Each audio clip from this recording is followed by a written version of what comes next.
नमस्कार. या नवीन व्हिडिओमधून पुन्हा एकदा आपण सर्वांचं स्वागत करतो. तर केंद्रीय शिक्षक पात्रता परीक्षा म्हणजे CTET 2021च्या तयारीसाठी आपण या व्हिडिओच्या माध्यमातून मराठी अध्यापनशास्त्र म्हणजे मराठी पेडागॉजीवर आधारित काही महत्त्वाचे 15 प्रश्न जे पाठीमागील परीक्षेमध्ये विचारले गेलेले आहेत.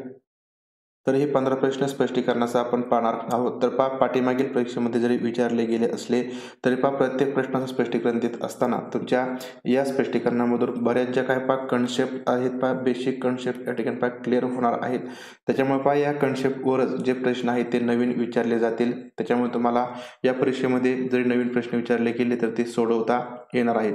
तर त्याच्यामुळे हा व्हिडिओ शेवटपर्यंत पाहायचा आहे. प्रत्येक प्रश्न तुम्ही पाहत चला. त्याच्यानंतर CTETच्या तयारीसाठी जर तुम्ही हा चॅनल सबस्क्राईब केला नसेल तर चॅनल सबस्क्राईब करा.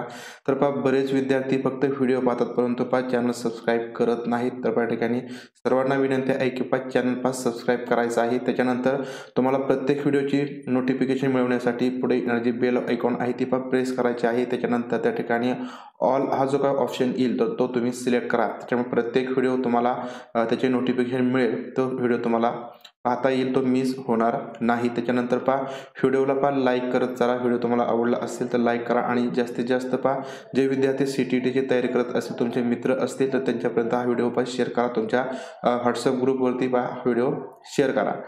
तर या ठिकाणी प्रत्येक प्रश्न वाचल्यानंतर मी तुम्हाला एक 3 ते 4 सेकंदाचा एक वेळ देईल. तर या 3 ते 4 सेकंदाच्या वेळामध्ये तुम्ही काय करायचं आहे, या 4 पर्यायापैकी या प्रश्नात जे उत्तर असेल तर ते कमेंट बॉक्समध्ये सांगायचं आहे. आणि शेवटी या ठिकाणी या प्रश्नाचं उत्तर दिल्यानंतर तुमचं उत्तर बरोबर आहे किंवा चूक तर हे काउंट करायचं आहे. आणि शेवटी 15 प्रश्नापैकी तुमचे किती उत्तरे बरोबर आले तर या ठिकाणी सांगायचं आहे. म्हणजे तुमचा जो सराव आहे तो या ठिकाणी चांगल्या प्रकारे होईल. आता या ठिकाणी सुरू करूया. पहिला प्रश्न आहे वाचन प्रक्रियेत अनुमान काढणे या कौशल्यामध्ये पुढीलपैकी कशाचा समावेश असतो. तर वाचनाची प्रक्रिया आहे आणि वाचनाच्या प्रक्रियेमध्ये अनुमान काढणे हे एक कौशल्य असतं. अनुमान काढणे या कौशल्यामध्ये पुढीलपैकी कशाचा समावेश होत असतो. तर उतार्यात दिलेल्या घटकांचा न दिलेल्या घटकाशी संबंध जोडणे याच्याशी, की वाचनासाठी निवडलेल्या उतार्याच्या विविध भागांमध्ये दिलेल्या माहितीचा परस्पर संबंध जोडणे, किंवा वाचनासाठीच्या उतार्याच्या फलिताबाबत विचारपूर्वक अंदाज बांधणे, की अपरिचित शब्दांचा अर्थ शोधून काढणे. तर या अनुमान काढणे या कौशल्यामध्ये कशाचा समावेश होत असतो.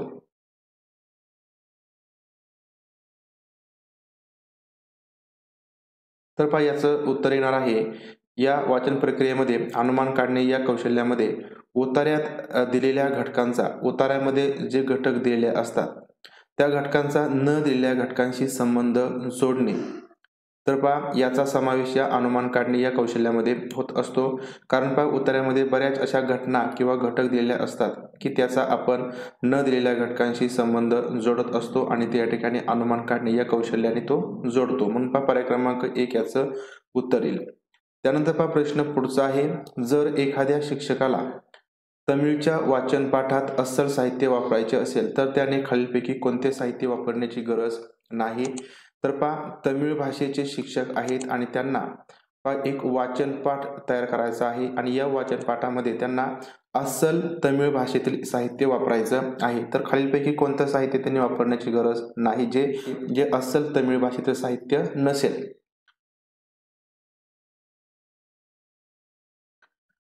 तर या ठिकाणी तमिळ वर्तमानपत्र, तर हे या ठिकाणी अस्सल तमिळ साहित्य असेल किंवा आहे त्याच्यामुळे हे शिक्षकांनी वापरलं पाहिजे. त्यानंतर तमिळनाडूतल्या कंपनीने वापरलेला तमिळ भाषेतला नोकरीसाठीचा अर्ज, तर तमिळ भाषेतील नोकरीसाठीचा जो अर्ज करणार आहे तर ते सुद्धा या ठिकाणी अस्सल तमिळ भाषेतील साहित्य असणार आहे. त्याच्यामुळे हे सुद्धा शिक्षकांनी वापरावं. त्याच्यानंतर कोइंबतूर मधल्या रस्त्यावरच्या पाट्यांची छायाचित्रे, रस्त्यावर ज्या काही पाट्या असतील तर त्या अस्सल तमिळ भाषेमधून लिहिलेल्या असणार आहेत. त्याच्यामुळे हे जे काही साहित्य असेल, हे ज्या काही पाट्या शिक्षकाला साहित्य म्हणून वापरायचे असतील तर ह्या शिक्षकांनी वापराव्यात. त्याच्यामधून त्यांना अस्सल साहित्य मिळेल आणि विद्यार्थ्यांना सुद्धा जे काही अस्सल तमिळ भाषा कशा प्रकारची असते ते समजेल. परंतु या ठिकाणी जर पर्याय क्रमांक 2चा आपण विचार केला की तमिळमध्ये भाषांतरित झालेला इंग्रजी वर्तमानपत्रातला मुद्राईवरचा लेख म्हणजे या ठिकाणी हा जो मूळ लेख आहे तो इंग्रजी वर्तमानपत्रातला आहे. म्हणजे या ठिकाणी हे अस्सल तमिळ साहित्य नाही. जरी ते तमिळ भाषेमध्ये भाषांतरित झालं असलं तरी सुद्धा ते अस्सल तमिळ भाषेतील साहित्य नसल्यामुळे तर हे जे काही साहित्य आहे हे साहित्य वापरण्याची आवश्यकता नाही किंवा गरज नाही. म्हणून पर्याय क्रमांक 2 याचं उत्तर येईल. प्रश्न पुढचा आहे पहा. योग्य पर्याय निवडून पुढील प्रश्नांची उत्तरे लिहा. सहकार्य आधारित गट अध्ययनामध्ये पुढीलपैकी कोणते फायदे नाहीत? तर या ठिकाणी एक अध्ययनाचा प्रकार आहे तो म्हणजे सहकार्य आधारित गट अध्ययन. आता या ठिकाणी पहा गट अध्ययन म्हणजे काय हे लक्षात ठेवा. गट अध्ययन म्हणजे एखाद्या वर्गामध्ये जर 20-25 विद्यार्थी असतील तर त्या विद्यार्थ्यांचे असे 4 ते 5 विद्यार्थ्यांचा मिळून एक असे गट तयार करायचे.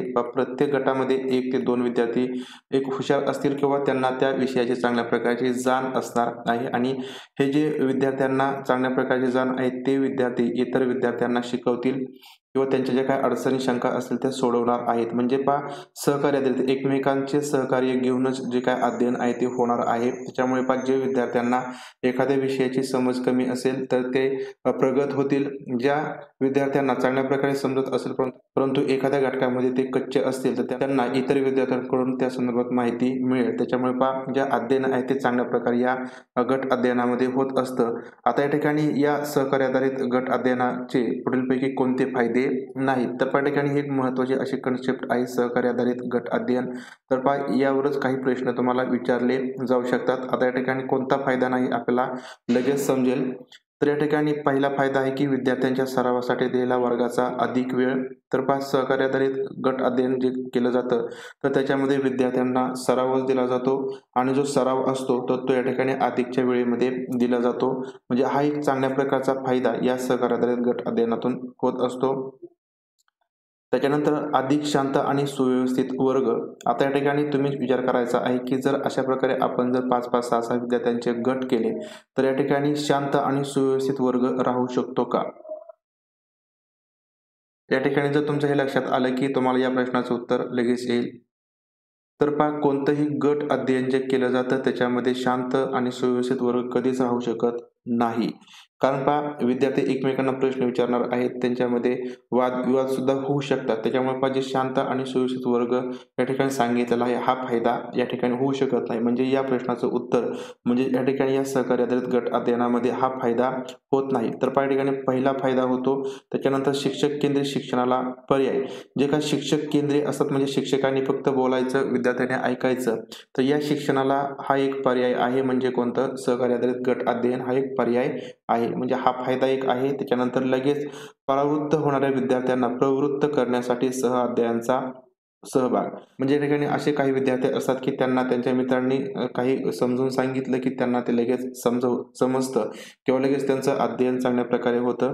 म्हणजे या ठिकाणी लगेच परावृत्त जे होणारे विद्यार्थी असतात त्यांना प्रवृत्त करण्यासाठी अध्ययनाचा सहभाग या गट अध्ययनामधून होतो. म्हणजे हा सुद्धा या ठिकाणी फायदा होतो. म्हणजे पर्याय क्रमांक 2 हा फायदा या ठिकाणी होत नाही. म्हणून पर्याय क्रमांक 2 याचं उत्तर येईल. त्याच्यानंतर प्रश्न पुढचा आहे ई अध्ययन म्हणजे काय? दूरशिक्षण सक्रियपणे एकात्म करणारे हार्डवेअर तंत्रज्ञान वापरून केले मिश्र शिक्षण की माहिती पट.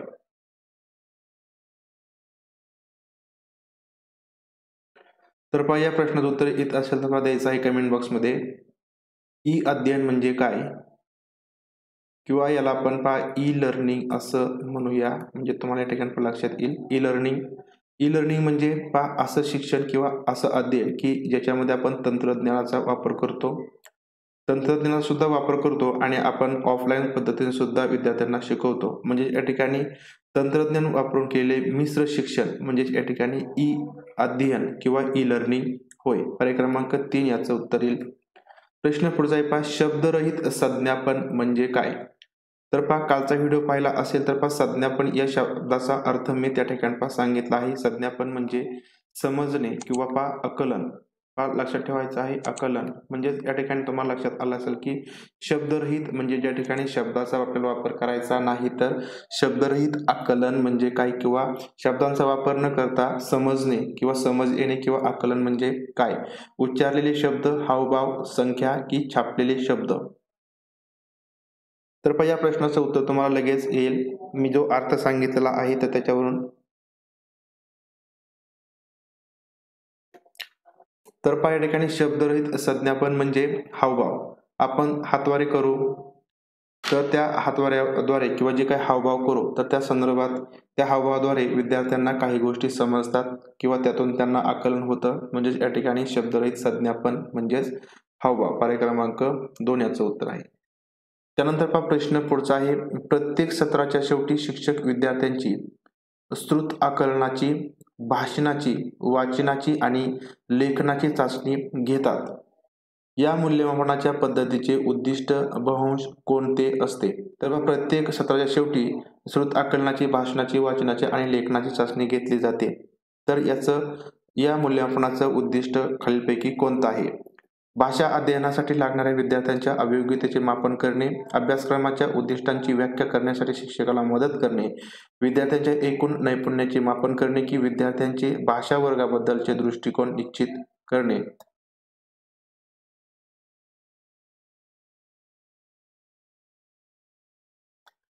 तर पहा प्रत्येक सत्राच्या शेवटी प्रत्येक शिक्षक ही विद्यार्थ्यांची श्रुत आकलनाची, भाषणाची, वाचनाची आणि लेखनाची चाचणी ही घेत असतात.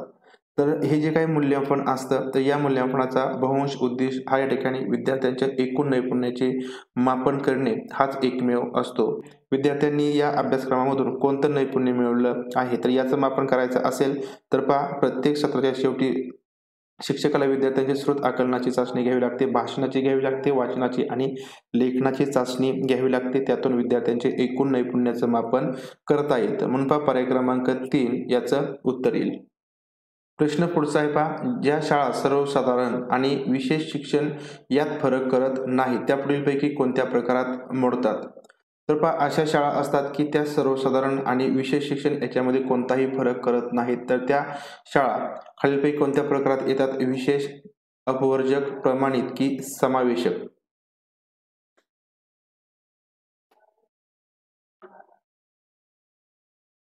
तर पहा अशा प्रकारच्या ज्या शाळा असतात की ज्याच्यामध्ये सर्वसाधारण विद्यार्थी असतात आणि विशेष विद्यार्थी, विशेष म्हणजे पहा अपंग असतील तर त्यांना विशेष शिक्षण द्यावं लागतं.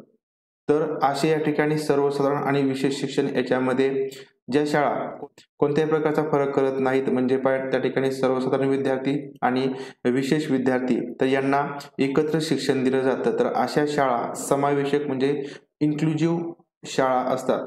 तर त्या ठिकाणी पहा इन्क्लुझिव्ह एज्युकेशन त्याला म्हणायचं आणि ज्या अशा एज्युकेशन देणाऱ्या शाळा असतात त्यांना समावेशक शाळा असं म्हटलं जातं. त्याच्यानंतर पहा विशेष शाळा म्हणजे त्या ठिकाणी फक्त जे स्पेशलाइज्ड कॅटेगरीमधील विद्यार्थी असतात म्हणजे पहा अंध, अपंग हे विद्यार्थी असतात. या विद्यार्थ्यांना त्या शाळेमध्ये शिक्षण दिलं जातं. त्याच्यामध्ये पहा सर्वसाधारण विद्यार्थी नसतात. तर अशा शाळांना विशेष शाळा असं म्हटलं जातं. लक्षात ठेवायचं आहे विशेष आणि समावेशक मध्ये फरक आहे. त्यानंतर पहा प्रश्न पुढचा आहे. या ठिकाणी बाळाचा चेहरा कमळासारखा आहे. अधोरेखित शब्दातून कोणता अलंकार सूचित होतो?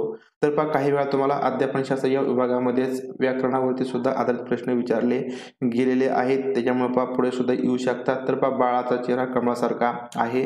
तर पहा यामध्ये कोणता अलंकार आहे? आता या ठिकाणी कमळासारखा या शब्दाला अंडरलाईन केले आहे. तर अतिशयोक्ती, उत्प्रेक्षा, उपमा की रूपक यापैकी कोणता अलंकार आहे हे तुम्हाला सांगायचं आहे.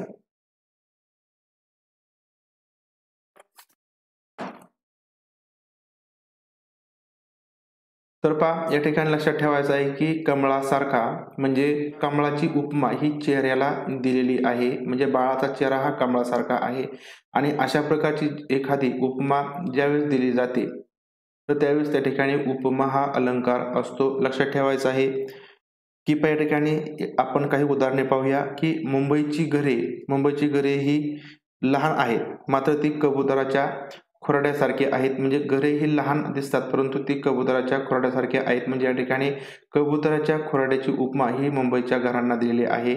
म्हणजे अशी ज्यावेळेस उपमा दिली जाते त्यावेळेस त्या ठिकाणी उपमा हा अलंकार असतो. तर अशा प्रकारे दोन वस्तूतील साम्य चमत्कृतीपूर्ण रीतीने जिथे वर्णन केले असते तिथे उपमा हा अलंकार असतो. म्हणजेच उपमेत एक वस्तू दुसऱ्या वस्तूसारखी आहे असे वर्णन असते. म्हणजे एक वस्तू ही दुसऱ्या वस्तूसारखी आहे असे ज्या ठिकाणी वर्णन असते त्या ठिकाणी उपमा हा अलंकार असतो. आता या ठिकाणी उपमा अलंकार ओळखण्यासाठी काही शब्द दिलेले आहेत की जर वाक्यामध्ये सारखा शब्द आला जोडून जर एखाद्या त्या शब्दाला सारखा शब्द आला पहा, या ठिकाणी पहा सारखा शब्द आलेला आहे. सारखा असेल त्याच्यानंतर पहा जसा शब्द, त्याच्यानंतर जेवी, जेवी शब्द येतो, त्याच्यानंतर पहा सम शब्द येत असेल, सदृश्य शब्द असेल पहा, सदृश्य, गत, परी, त्याच्यानंतर पहा समान. जर पहा असे शब्द हे वाक्यामध्ये आले तर त्या ठिकाणी उपमा हा अलंकार असतो, हे लक्षात ठेवायचं आहे. तर अशा प्रकारे या प्रश्नाच्या माध्यमातून आपण उपमा अलंकार सुद्धा पाहिला आहे. प्रश्न पुढचा आहे पहा, विरामचिन्हे योग्य पर्याय निवडा. म्हणजे या ठिकाणी 4 पर्याय आहेत, यामध्ये कोणत्या पर्यायामध्ये योग्य असं विरामचिन्ह वापरलेलं आहे असा योग्य पर्याय आपल्याला निवडायचा आहे. या सभेचे अध्यक्ष असलेले इंद्रनाथ साहित्य अकादमीचे सचिव. या सभेचे अध्यक्ष असलेले इंद्रनाथ साहित्य अकादमीचे सचिव. तिसरा पर्याय पहा, या सभेचे अध्यक्ष असलेले इंद्रनाथ साहित्य अकादमीचे सचिव. चौथा पर्याय, या सभेचे अध्यक्ष असलेले इंद्रनाथ डबल अवतरण चिन्हामध्ये साहित्य अकादमीचे सचिव पूर्णविराम. तर पहा कोणत्या पर्यायामध्ये योग्य असं विरामचिन्ह वापरलेला असून त्या वाक्याचा योग्य असा अर्थ त्या विरामचिन्हामुळे होतो, तर असा योग्य असा पर्याय या ठिकाणी आपल्याला निवडायचा आहे.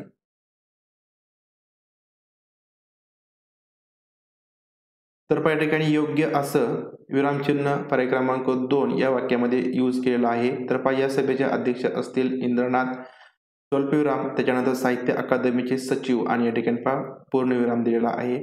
तर या वाक्यामध्ये योग्य अशा विरामचिन्हाचा वापर केलेला असल्यामुळे याचं उत्तर पर्याय क्रमांक 2 येईल. त्यानंतर पहा प्रश्न पुढचा आहे, नदी आपल्याला जीवन देते. तर या वाक्यात कोणता अलंकार आहे पहा, अलंकाराचा हा प्रश्न आहे. तर नदी आपल्याला जीवन देते, तर या वाक्यात कोणता अलंकार आहे, श्लेष, अतिशयोक्ती, रूपक, उत्प्रेक्षा. तर पहा या प्रश्नाचं उत्तर येत असेल तर पहा कमेंट बॉक्समध्ये द्यायचं आहे.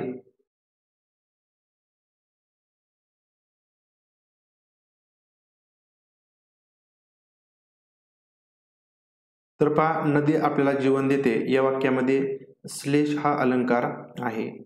कारण पहा या ठिकाणी जीवन हा शब्द आहे, म्हणजे नदी आपल्याला जीवन देते म्हणजे नदी आपल्याला पाणी देते, म्हणजे या ठिकाणी एकाच शब्दाचे 2 अर्थ या ठिकाणी आहेत.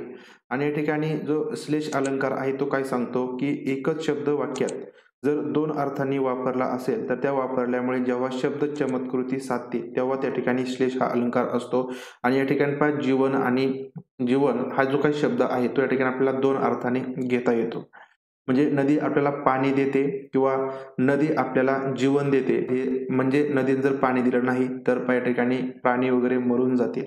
म्हणजे या ठिकाणी नदी आपल्याला जीवन देते, म्हणजे अशा 2 अर्थाने आपला जो काही जीवन शब्द आहे तो वापरता येतो किंवा तो घेता येतो. म्हणजे या ठिकाणी जो शब्द आहे तो 2 अर्थाने घेता येत असेल तर त्या ठिकाणी शब्द चमत्कृती साधली गेली आहे, त्याच्यामुळे या ठिकाणी श्लेष हा अलंकार आहे. आता या ठिकाणी पहा एक मी उदाहरण तुम्हाला सांगतो की मित्राच्या उदयानं, पहा मित्राच्या उदयानं कोणाला आनंद होत नाही. पहा कोणाला आनंद होत नाही. पहा अशा प्रकारे एक उदाहरण आहे. पहा मित्राच्या उदयानं. आता या ठिकाणी हा जो काही मित्र शब्द आहे तर हा मित्र शब्द आपल्याला 2 अर्थाने घेता येतो. मित्र म्हणजे या ठिकाणी एक स्नेही म्हणून घ्या किंवा मित्र म्हणजे या ठिकाणी पहा सूर्य म्हणून सुद्धा पहा अर्थ घेता येतो. म्हणजे पहा सूर्याच्या उदयाने कोणाला आनंद होत नाही किंवा पहा मित्राच्या उदयाने कोणाला आनंद होत नाही किंवा म्हणजे स्नेही असं सुद्धा या ठिकाणी आपल्याला हा अर्थ घेता येतो. म्हणजे या ठिकाणी या वाक्यामध्ये एकच शब्द आपल्याला 2 अर्थाने घेता येईल किंवा त्या वाक्याचा 2 अर्थ त्या ठिकाणी निघतात.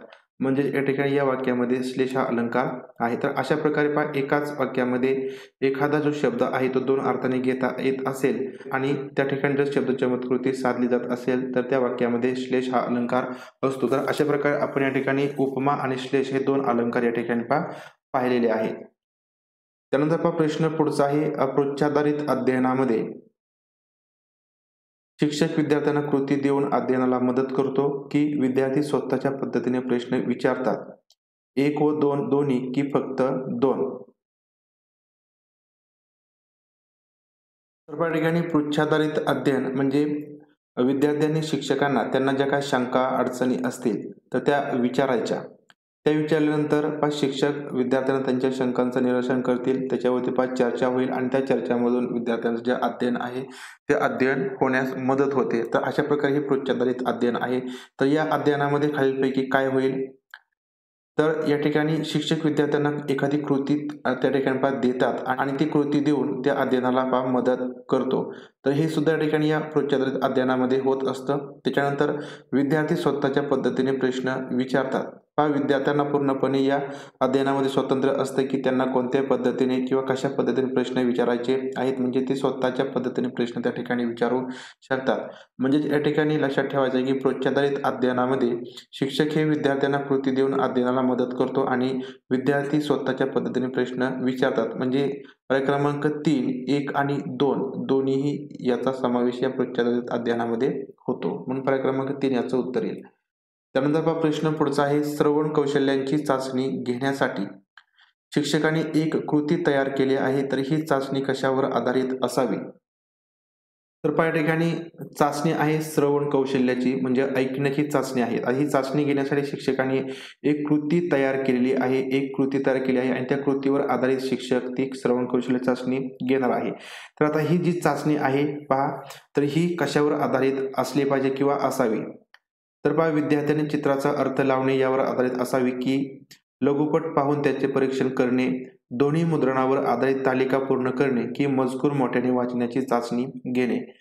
तर या ठिकाणी लक्षात ठेवायचं आहे की श्रवण कौशल्याची ही चाचणी आहे, श्रवण कौशल्याची. तर आता या ठिकाणी ही चाचणी कशावर आधारित असावी? तर प्रश्नाचं उत्तर द्यायचं आहे, प्रयत्न करायचा आहे. तर या ठिकाणी लक्षात ठेवायचं की श्रवण कौशल्याची चाचणी आहे, म्हणजे या ठिकाणी चित्राचा अर्थ लावणे, म्हणजे या ठिकाणी विद्यार्थ्यांना पाहण्याची कृती नाही किंवा बघण्याची चाचणी या ठिकाणी नाही, म्हणजे हा पर्याय चुकीचा आहे. लघुपट पाहून या ठिकाणी सुद्धा बघण्याचीच कृती आहे, म्हणजे हा सुद्धा पर्याय चुकीचा आहे. आणि या ठिकाणी मजकूर मोठ्याने वाचण्याची चाचणी, या ठिकाणी वाचण्याची चाचणी आपल्याला घ्यायची नाही, हा सुद्धा पर्याय चुकीचा आहे. म्हणजे या ठिकाणी तुम्ही डोळे झाकून दोन्ही मुद्रणावरती, म्हणजे एक ऑडिओ क्लिप असेल तर ती विद्यार्थ्यांना ऐकवायची आहे, ती मोठ्याने लावायची आहे. विद्यार्थी त्या ठिकाणी ती दोन्ही मुद्रणाची जी काही क्लिप असेल ते ऐकतील आणि त्याच्यावर आधारित एक तालिका त्यांना पूर्ण करायला सांगायची आहे. म्हणजे जशी ते दोन्ही मुद्रणेमध्ये सांगितलं जाईल की तालिका किंवा तक्ता पूर्ण आपल्याला करायचा आहे, तर ते विद्यार्थी ऐकणार आहेत आणि ती तालिका पूर्ण करतील. जर दोन्ही मुद्रणेप्रमाणे विद्यार्थ्यांनी ही तालिका पूर्ण केली तर त्या ठिकाणी श्रवण कौशल्याची चाचणी ही यशस्वी विद्यार्थ्यांची होणार आहे. म्हणजेच या ठिकाणी पर्याय क्रमांक 3, तर यावरती ही चाचणी आधारित असावी. त्यानंतर प्रश्न पुढचा आहे, वाचनाच्या या चाचणीत तुम्ही गुणदान कसे कराल? आता वाचनाची चाचणी आहे आपण पाठीमागे श्रवण कौशल्याची पाहिली. आता ही वाचनाची चाचणी आहे आणि या चाचणीमध्ये गुणदान करायचं आहे. प्रश्न या ठिकाणी या चाचणीमध्ये विचारला गेला आहे की धरमशाला कुठे आहे? त्याच्यावरती 2 उत्तरे आहेत. उत्तर 1 आहे हिमाचल प्रदेशामध्ये आणि उत्तर दुसरं आहे धरमशाला हिमाचल प्रदेशात आहे. म्हणजे प्रश्न 1 आहे, परंतु त्या प्रश्नाची उत्तरे 2 प्रकारे देण्यात आलेली आहेत. आता या ठिकाणी हे 2 जे उत्तरे आहेत याला तुम्ही गुणदान कशा प्रकारे कराल? तर पर्याय 1 आहे, उत्तर 2 ला 2 गुण, उत्तर 1 ला 1 गुण, उत्तर 1 ला 1 गुण, उत्तर 2 ला 2 गुण, उत्तर 1 ला 2 गुण, उत्तर 2 ला 2 गुण, उत्तर 2 ला 1.5 गुण, उत्तर 1 ला 1 गुण. तर ही वाचनाची चाचणी आहे, तर या ठिकाणी तुम्ही गुणदान कसे करणार? तर प्रश्न विचारला आहे की धरमशाला कुठे आहे आणि धरमशाला ही हिमाचल प्रदेशात आहे. अशा प्रकारे पहिलं उत्तर दिलं आहे आणि दुसरं धरमशाला हिमाचल प्रदेशात आहे. म्हणजे या ठिकाणी फक्त उत्तर सांगितलं आहे, तर या ठिकाणी उत्तर सांगितलं आहे पण ते पूर्ण वाक्यात सांगितलेलं आहे. आता या ठिकाणी आपल्याला मराठी भाषेमध्ये जर अशा प्रकारे उत्तरे दिली तर या ठिकाणी ही दोन्ही उत्तरे आपल्याला ग्राह्य धरावी लागतील. म्हणजे याला सुद्धा आपल्याला 2 गुण द्यावे लागतील, याला सुद्धा 2 गुण द्यावे लागतील किंवा याला 1 गुण, याला 1 गुण. आता या ठिकाणी आपल्याला पर्याय क्रमांक 3 मध्ये प्रश्न 1 ला उत्तर 1 ला 2 गुण आणि उत्तर 2 ला 2 गुण, म्हणजे या ठिकाणी हा पर्याय बरोबर देण्यात आलेला आहे. म्हणजे अशा प्रकारे गुणदान आपण या ठिकाणी करू शकतो. म्हणून पर्याय क्रमांक 3 याचं उत्तर येईल. प्रश्न पुढचा आहे की वाचनपूर्व तासिकेत प्रत्यक्ष वाचन सामग्री न वापरता चर्चा करणे हे पुढीलपैकी कशाशी सर्वात जास्त संबंधित आहे? म्हणजे वाचनपूर्व तासिका आहे आणि याच्यामध्ये प्रत्यक्ष वाचन सामग्री वापरायची नाही, तर ही सामग्री न वापरता चर्चा करणे, तर हे पुढीलपैकी कशात जास्त संबंधित असेल? जनकसूत्री, रचनांतरणवादी पद्धती, राशियस पद्धती, व्याकरण भाषांतर पद्धती की श्रवण भाषण पद्धती? तर पहा वाचनपूर्व तासिका आहे आणि यामध्ये प्रत्यक्ष वाचन सामग्री म्हणजे पुस्तक वगैरे आपल्याला वापरायचं नाही. त्या ठिकाणी चर्चा करायची आहे. तर ही कशाशी जास्त सर्वात संबंधित असेल? तर पहा अशा प्रकारची वाचनपूर्व तासिका असते ज्याच्यामध्ये वाचन सामग्री वापरली जात नाही, फक्त चर्चा केली जाते. तर यामध्ये श्रवण म्हणजे पहा ऐकलं जातं आणि भाषण म्हणजे पहा बोललं जातं. ज्या ठिकाणी श्रवण भाषण पद्धतीशी हे जास्त संबंधित येतं. या प्रश्नाचं उत्तर पहा पर्याय क्रमांक 4 श्रवण भाषण पद्धती. प्रश्न पुढचा आहे पहा विस्तृत वाचन म्हणजे काय? अपरिचित शब्दांच्या अर्थाचा अंदाज बांधणे, विषय सर्वसाधारणपणे समजण्यासाठी व आनंदासाठी वाचणे, मध्यवर्ती कल्पना समजण्यासाठी वाचणे की उत्तराच्या सर्वसाधारण आशयाबाबत अनुमान करणे. आता या ठिकाणी विस्तृत वाचन याचा अर्थ खालीलपैकी काय होतो हे सांगायचं आहे.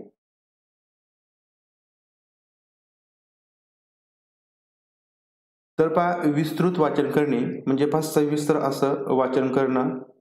ज्यावेळेस आपण विस्तृत असं वाचन करतो, खोलवर असं वाचन करतो, त्यावेळेस आपल्याला त्या ठिकाणी विषय हा सर्वसाधारणपणे आपल्याला समजण्यासाठी आपण ते वाचन करत असतो आणि त्या ठिकाणी आनंदासाठी सुद्धा वाचन करत असतो. म्हणजे आपल्याला त्या वाचनामधून आनंद मिळाला पाहिजे, ते समजलं पाहिजे तरच आपल्याला तो आनंद मिळणार आहे. म्हणजे त्या ठिकाणी विस्तृत वाचन जर आपण केलं नाही, तर या ठिकाणी आपल्याला सर्वसाधारण ज्या काही गोष्टी असतात, वाचन करत असतात त्या समजणार नाहीत आणि जर समजलं नाही तर आपल्याला ते त्यातून आनंद मिळणार नाही. म्हणजेच या ठिकाणी आनंद मिळवण्यासाठी किंवा समजण्यासाठी आपल्याला विस्तृत वाचन करावं लागणार आहे. म्हणजेच या ठिकाणी विस्तृत वाचन म्हणजेच विषय सर्वसाधारणपणे समजण्यासाठी आणि आनंदासाठी वाचणे. पर्याय क्रमांक 2 याचं उत्तर येणार आहे.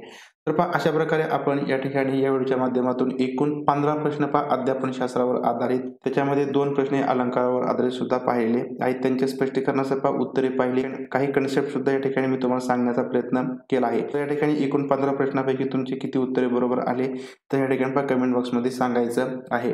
तर पहा अशाच प्रकारचे आपण पहा प्रत्येक व्हिडिओमधून सीटीईटीच्या तयारीसाठी अध्यापन शास्त्रावर आधारित आलेले जे काही महत्त्वाचे प्रश्न आहेत त्यावर तयारी करून घेत आहोत. त्याच्यानंतर आपण काही जे महत्त्वाचे चॅप्टर आहेत, महत्त्वाचे काही कन्सेप्ट आहेत तर ते सुद्धा आपण व्हिडिओच्या माध्यमातून पाहणार आहोत, ज्याच्यावरती आधारित तुम्हाला प्रश्न विचारले जाऊ शकतील. त्याच्यामुळे हा चॅनल तुम्ही सबस्क्राईब केले नसेल तर चॅनल सबस्क्राईब करून ठेवा. प्रत्येक व्हिडिओला लाईक करा, जास्तीत जास्त शेअर करा. तर भेटूया पुढील व्हिडिओमधून. तोपर्यंत धन्यवाद.